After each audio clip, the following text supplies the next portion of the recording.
ఆదేశాలు జారీ చేయడం కూడా జరిగింది. 8/7 మొన్న ప్రజాదర్బార్లో వచ్చినటువంటి అర్జీ.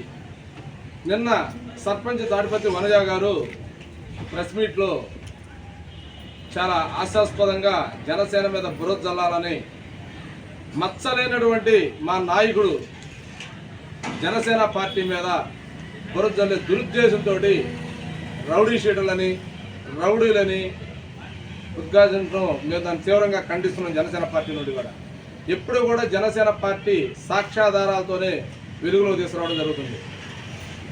అధికారులు నిప్పు తెలిసినటువంటి విధానాన్ని కూడా మీకు ఒక్కసారి గతంలో కూడా చూపించాను. మళ్ళీ ఈరోజు మేము ప్రశ్నిస్తున్నామని, మేము అధికారులు వచ్చి ఎంక్వైరీ చేశారని ఒక దురుద్దేశంతో మళ్ళీ కూడా మమ్మల్ని రౌడీలుగా చిత్రీకరించడం చాలా తప్పు. సర్పంచ్ తాడిపత్రి వనజ తన అకౌంట్కి ఇదిగో అమౌంట్ బదిలీ చేయడం అనేది అదే చాలా స్పష్టంగా. అదేవిధంగా మరొక పేపర్లో కూడా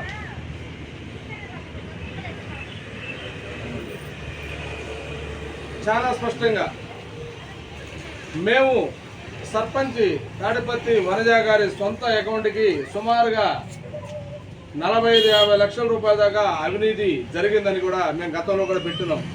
ఆ రోజు కూడా నా మీదకి, నా షాప్ మీదకి, నా ఇంటి మీదకి కూడా కొంతమంది దాడి చేయడానికి కూడా ప్రయత్నించిన సంగతి అందరికీ తెలిసింది. ఎప్పుడు నీతి నిజాయితీకి మారుపేరు జనసేన పార్టీ. ఖచ్చితంగా అవినీతిని వెలుగు తీసి ఎవరైతే అవినీతి చేశారో వాళ్ళ మీద క్రిమినల్ యాక్ట్ పెట్టి వారి చెక్కు రద్దు చేయాలని కూడా మేము ఇప్పుడు కూడా డిమాండ్ చేస్తానున్నాం.